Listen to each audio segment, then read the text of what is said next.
Bien plus qu'une boisson, Coca-Cola aujourd'hui est un symbole mondial, une icône qui traverse les époques et qui année après année reste autant dans nos esprits que sur nos tables. Ce qui nous amène à nous demander comment est-ce qu'une marque qui pourtant est née au 19e siècle continue à se réinventer pour pouvoir captiver autant de monde. Salut, c'est Minou et sur cette chaîne, je vous parle du pouvoir du branding à travers des études de cas concrets. Si vous aimez ce genre de contenu, n'hésitez pas à vous abonner, c'est rapide, c'est gratuit et ça me soutient énormément. Aujourd'hui donc, on plonge dans l'histoire d'un géant, Coca-Cola. Ensemble, on va analyser les différentes étapes de son succès, de son branding, de son incroyable stratégie marketing, globalement en fait tout ce qui en fait de cette marque une légende vivante depuis plus de 130 ans. Let's go. La folle aventure de Coca-Cola commence en 1886 dans une petite pharmacie de la ville d'Atlanta aux États-Unis. C'est là qu'un certain John Pemberton, un pharmacien en quête d'un remède contre les maux de tête, va sans le savoir créer l'une des boissons les plus emblématiques au monde. C'est son comptable, monsieur Frank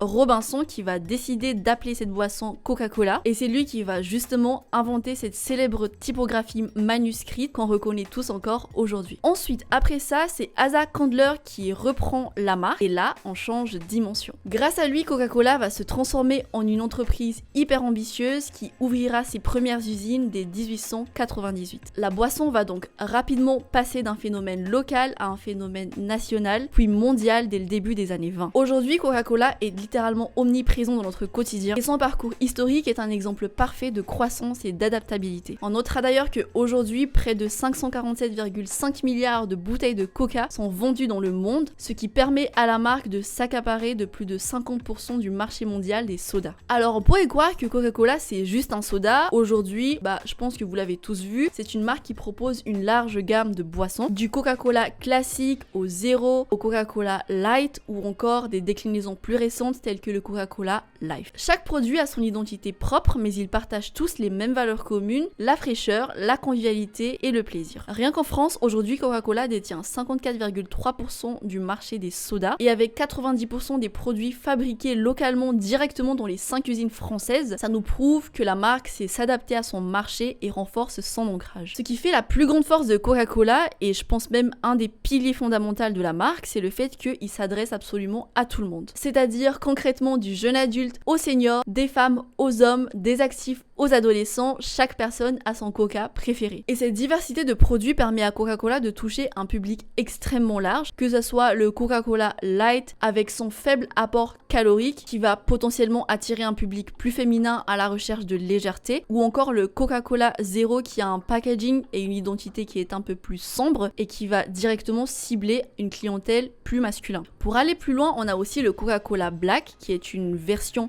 énergisante à base de café et qui visait particulièrement les actifs qui avaient besoin d'un petit boost au cours de sa journée. Aujourd'hui, c'est un produit qui n'est plus commercialisé. Malgré ça, ça nous prouve encore une fois que Coca-Cola a su répondre à un besoin spécifique de sa clientèle et que n'attend pas à tester de nouvelles idées et à tenter de nouvelles innovations. En plus des consommateurs individuels, Coca-Cola cible aussi les entreprises de distribution avec une présence dans des milliers de points de vente dans le monde qui va des supermarchés aux stations-service et même dans les coins les plus reculés du globe. Aujourd'hui, Coca-Cola est littéralement accessible partout. Et d'ailleurs, petite anecdote, Coca, c'est le deuxième mot après hockey qui est le plus reconnaissable dans le monde et que peu importe ta langue ou où tu te trouves dans le monde, tout le monde te comprendra. On arrive à l'élément clé, la stratégie de communication. Depuis ses débuts, Coca-Cola a su réellement, pour le coup, rester dans l'air du temps, c'est-à-dire que depuis les premières affiches publicitaires en 1930 avec des pin-up intégrés, ça a rapidement captivé en fait l'imaginaire collectif,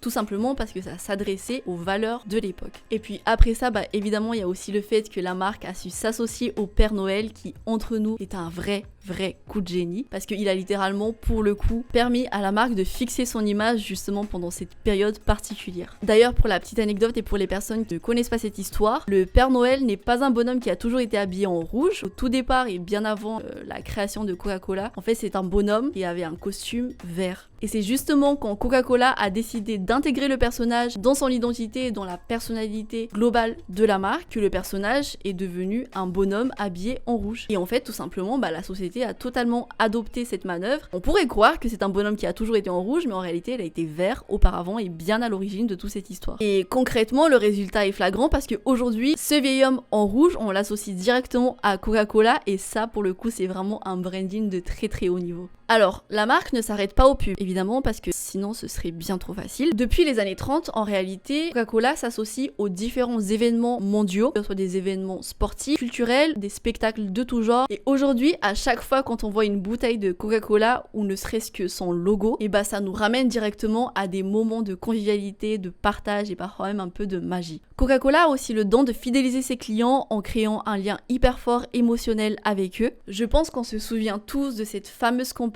où il y avait des bouteilles personnalisées avec des prénoms inscrits à même la bouteille. À cette époque, les gens, je me rappelle, ils se ruaient dans les magasins pour soit trouver leur propre prénom ou soit trouver des prénoms de leurs proches pour pouvoir les offrir, etc. Et en fait, ça a été un réel coup de com' parce que ça a permis à la marque de créer une vraie communauté autour de ses produits tout en jouant sur l'aspect intime et hyper personnalisé de la relation client. Les slogans de Coca-Cola sont tout aussi emblématiques et pensés pour toucher le cœur des gens. Je pense qu'on connaît tous le fameux « Ouvre un Coca, ouvre du bonheur » ou encore le fameux « Ça vaut l'instant ». Ce genre de message a justement été créé pour marquer les esprits et pour rappeler les valeurs hyper positives de la marque, la convivialité, le partage et le plaisir simple. Les slogans restent hyper cohérents avec l'identité globale de la marque, s'intègrent dans chaque campagne pour renforcer l'attachement du public. Un autre point hyper fascinant aussi, c'est la constance du branding de Coca-Cola. Que ça soit le rouge vif, la typographie manuscrite ou encore la célèbre bouteille Contour qui a été créée il y a plus de 100 ans, chaque élément est iconique et identique partout dans le monde, sauf en Chine. Parce qu'effectivement sur le territoire chinois, Coca-Cola s'appelle en réalité Keku Kiele, qui signifie plaisir savoureux. Ça montre de 1 la flexibilité de la marque et sa capacité surtout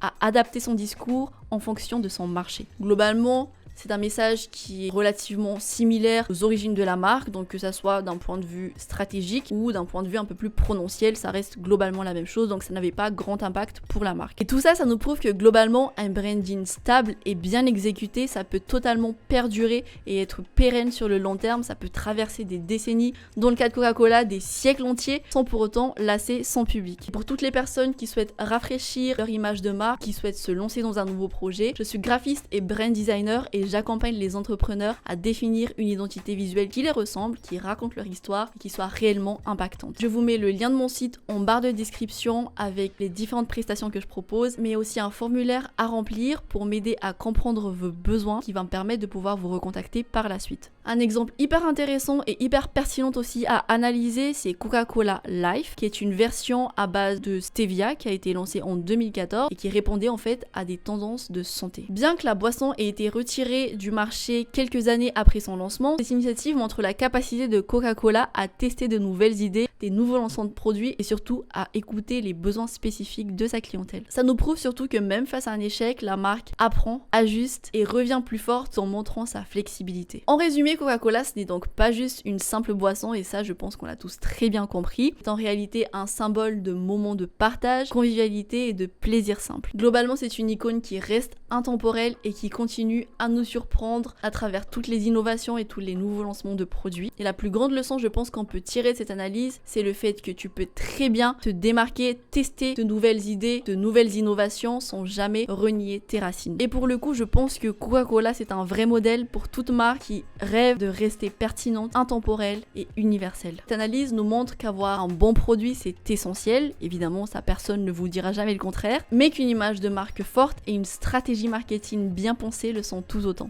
Donc encore une fois, si vous avez pour projet d'entreprendre, de lancer votre marque ou tout simplement si vous souhaitez rafraîchir votre image de marque, je suis graphiste et brand designer et je vous accompagne dans la création de votre identité visuelle pour vous aider à vous démarquer sur votre marché. Donc voilà, c'est la fin de cette vidéo. J'espère que cette analyse vous aura plu et qu'elle vous aura parlé. Je pense qu'on connaît tous la marque Coca-Cola, mais s'il y a des termes qui vous sont nouveaux ou des termes qui au contraire vous sont familiers, je vous invite à me dire tout ça dans les commentaires pour qu'on puisse en discuter. Si vous avez d'autres points aussi à partager que je n'aurais potentiellement pas mentionné dans cette vidéo, je vous invite à me dire tout ça également dans les commentaires. Et pareil, si vous avez d'autres marques à me suggérer pour la prochaine analyse, pas forcément marque d'ailleurs, ça peut être aussi une campagne précise, je vous invite à me suggérer tout ça dans les commentaires, je me ferai un plaisir de vous lire. Pour ne rien rater de mes prochaines vidéos et de mes prochaines analyses de marque, je vous invite aussi à vous abonner et à potentiellement activer la cloche de notification. Et moi je vous dis du coup à la semaine prochaine, mercredi prochain, même heure pour une prochaine analyse de marque. Salut!